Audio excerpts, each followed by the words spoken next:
Hello, coaches. This is a video that we did with Nate Lee at Xavier University for the recent Modern Soccer Coach Virtual High School Coaches Conference. If you'd like to look at the whole video, the whole interview with the session plans, you can access it at modernsoccercoach.com/shop. You can also access all the presentations, 12 full presentations for the day, modernsoccercoach.com/shop. There's sports science, there's psychology, there's game day management, there's leadership, there's culture, there's everything in there. modernsoccercoach.com/shop.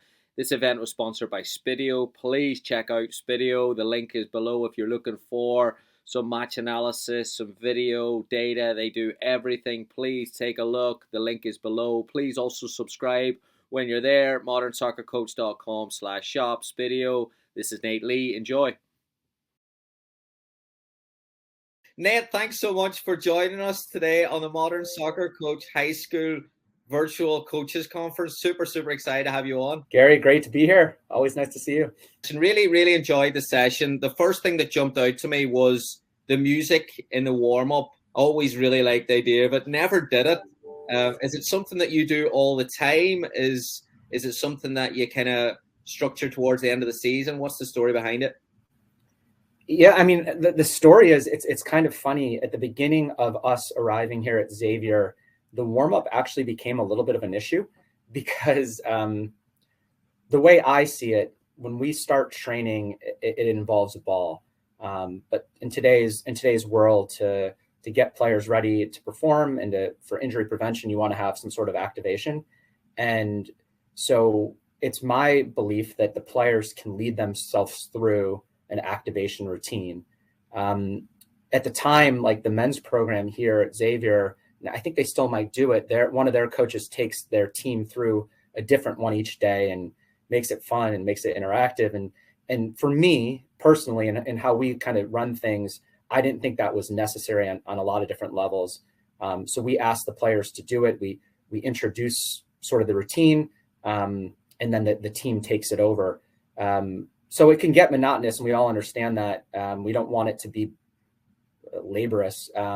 So we introduced kind of the concept of, well, why don't we throw the music on, throw it on as loud as we're allowed. The players pick the list. We as coaches don't have any input, which is sometimes frustrating because my tastes differ from theirs. But yeah, every day they come out on their own, start with band work on the ground, progress through kind of to more of the dynamic movements, all player led. 90% of the time they have music going. And then by the time that we start training and the coaches get involved, they're ready to go. I noticed that there's a little bit of, towards the end of it, that there's a bit of like a shoulder bump, like a little sprint out. Is there a certain mentality that you're looking, or a certain type of attitude that once that ball work starts, that you want your players in a frame of mind? Yeah, I mean, I think the two words that come to my mind immediately are, we just want them to be energized. They've come off a full day of classes, and we want them to be focused. So as long as that they can get through that warm up, and I think as we've evolved as a program, it got a lot lighter, let's say, where they joke around more. There's more laughing, there's more smiling. I think that's because they're more comfortable that they're not being watched, and it's not a big brother type thing. And we as coaches are more comfortable that they can have that lightness during the activation, and then click on when it's time to perform. So we just want them energized and focused. The passing pattern here, I really like this. I really like this. A little bit of movement, activation, getting them going. The first question, do you start every day or every session with this type of work going into it? Is this usually an introductory phase that you stick with? We do. I would say 90% of our sessions, we begin with a passing pattern, an unopposed passing pattern, so to speak.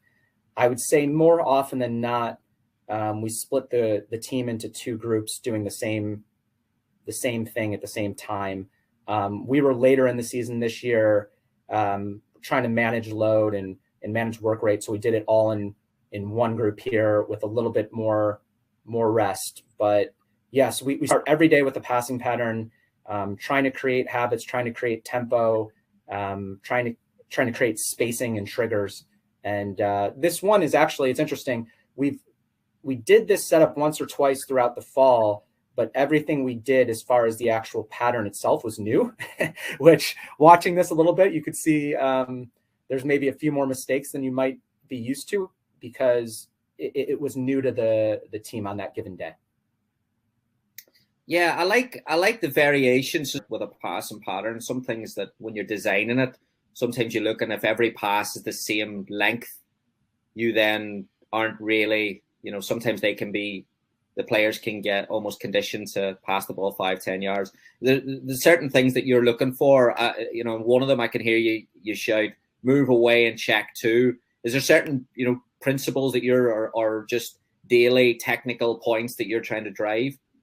Yeah, for sure. If you turned on the audio on every passing pattern, you're going to hear a lot of the same things. So essentially, one of the reasons we don't just have cones, like if you see that the video of it, there are players standing on the discs or the cones, is because that's supposed to represent a defender. And so we're always stressing to create space for yourself. And so that might be withdrawing and checking away more as like a wide player toward a touchline and getting space. It might just be creating the angle, or it might be more of like a target where you want to take a defender away, time your run, and then check two.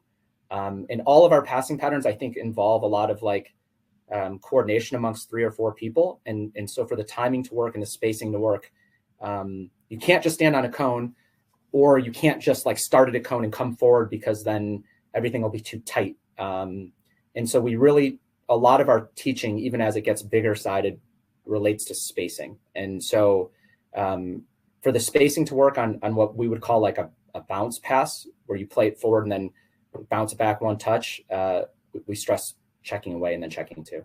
And even if you saw within that, like in the passing pattern, Tyler introduced the first variation and Katie introduced the second. So they're incredibly strong at collaborating together.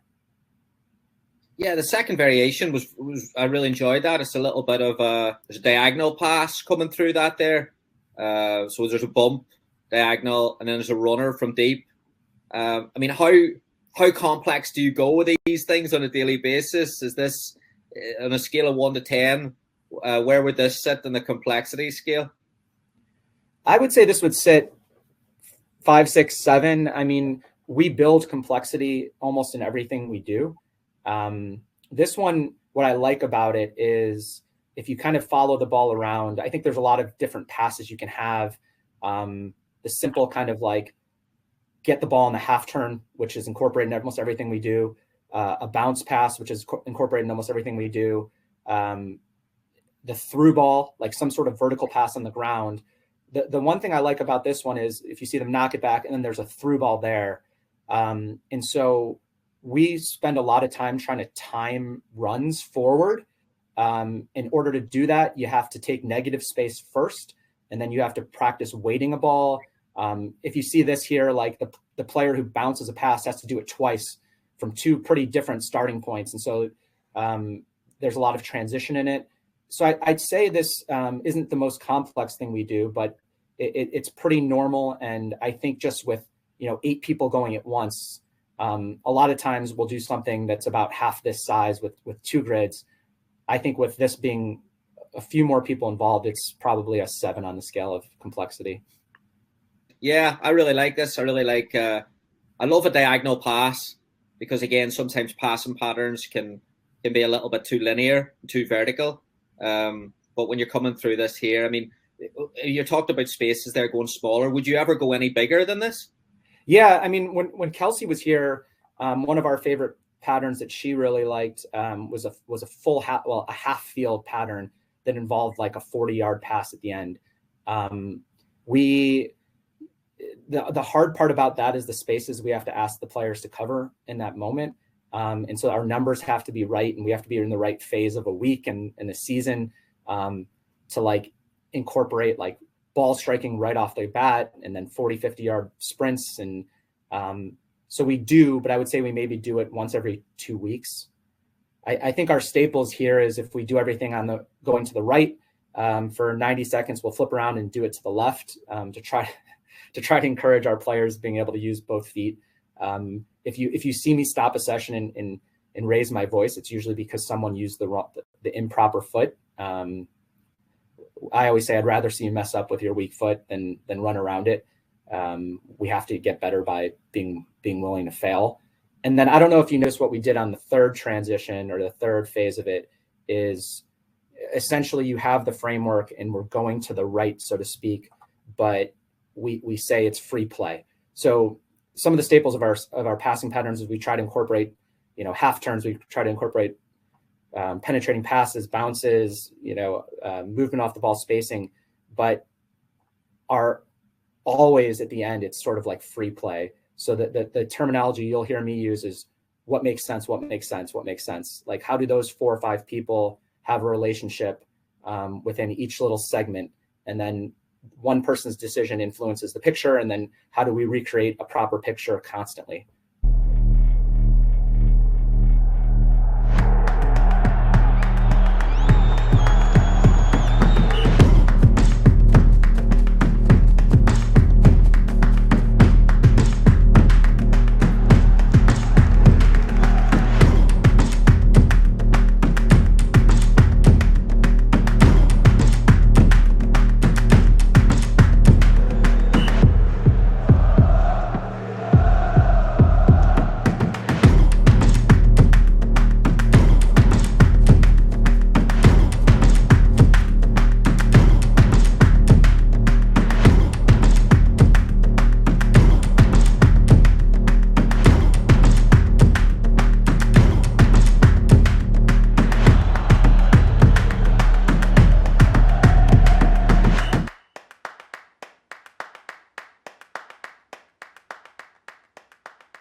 Moving on then to the possession game, I'll pull this up. 6v6 +2. Look, it was wide.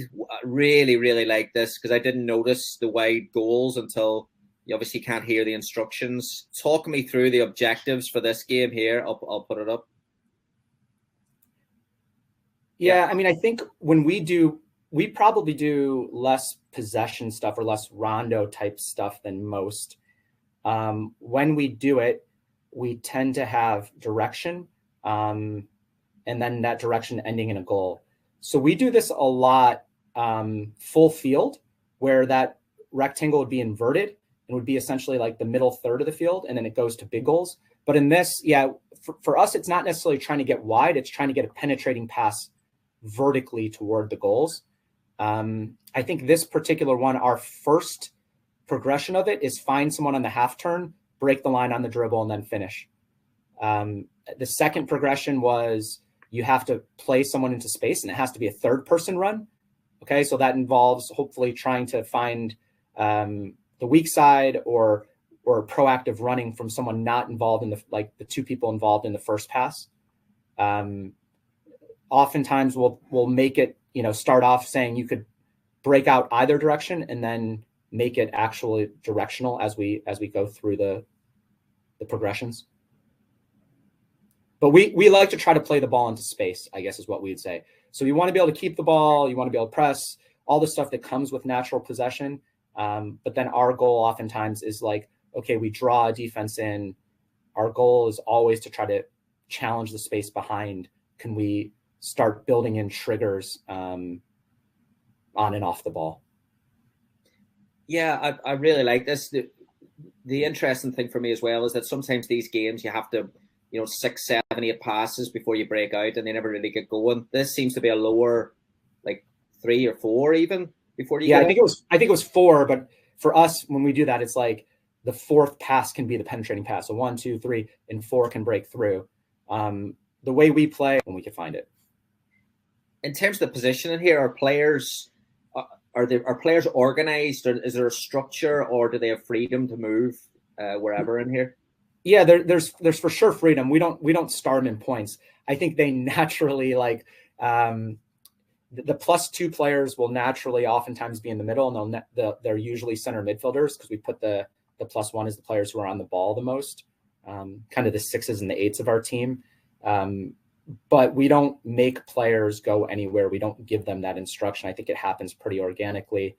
I think, it's fun to watch when you go from being able to break out on either side, there's a certain fluidity that comes out of it. But then when it becomes directional, you'll see outside backs kind of just naturally gravitate towards a position. And we don't coach that either way. I think it's a fine, natural kind of inclination to do. Moving on now to the transition game. Players' dream, this, isn't it? Yeah. competition. Talk us through this. Right. So this is just a 3v2 transition. The team with the ball starts with 3. They'll go to goal. We don't want it to be a possession exercise, 1-2 passes, and get a shot on. Once the other team gets the ball, they have to find an outlet. In this first progression, we started it very deep and wide. And so the team that was defending now becomes an attack. We always do make it, take it, or almost always do. And that's to try to reward the team that scores. Plus, I think, soccer for us at the collegiate level is a big game of momentum. And if one goal gets scored, oftentimes it's followed by 2 or 3. And we want to get our team used to having that momentum and taking advantage of it. And then also having the momentum being against us and trying to reorganize or get our feet underneath us. Like, we try to get these games pretty competitive and pretty intense. And I'll start raising my voice and yelling and goading on one team or the other to try to create emotion either way, to see how our players deal with it, so that maybe they're a little bit better equipped in real games to kind of sort through emotions. The little tweak about players in the transition being allowed to play another player and then creating their own overload, is that designed to maybe give them another option in the attack and transition? Yeah, well, I think what we always try to do in any sort of setup is the team in defense, not just so if you're playing possession exercise, it's not just getting to the ball and kicking it out of bounds. It's getting to the ball and maintaining possession, or even better, maintaining possession and then trying to transition into attack. And so for us, trying to have our players process different starting points for their outlets, knowing them in advance, but then having them orient really quickly to try to find them. That's going to happen from the goalkeeper more often than not. But again, things that make me excited in training is if our defender will win a ball and then you could just see their brain process very quickly where their outlet's going to be, kind of that they knew in advance. And so as we progress through this particular activity, we change the starting point of that introduction player from wide deep to wide midfield. And then I don't think we did it today, but oftentimes we'll then start centrally, or we'll have the +1 always be the same player. And oftentimes that's training that particular player as well to just kind of, a 9 or a 10 always being in and around the goal. These types of transition games on a weekly basis? Yeah. So, in the college game, we play Thursday, Sunday. And so Wednesday, Friday, Saturday training sessions are really hard to get anything accomplished with competition, physical output. So almost every Tuesday in our week tends to be pretty competitive. So we'll usually have something like this, and then honestly something with more numbers usually to goal as well on Tuesdays. Hi there. Have you heard of Cloud Studio Anywhere? It gives me the ability to call any game from anywhere on any device. I can add scores, times, sponsors, lineups, even create highlights all in a few clicks. I can do it from here, or even from here. The broadcast is just as professional, no matter where I'm sitting. Let me quickly show you what a game looks like. I would start by clicking this and saying something like, "Welcome, what a beautiful day for soccer." Before we kick off, let's get to the lineups. I could go on and on about how this changes everything for commentators, but now I need to get back to the game.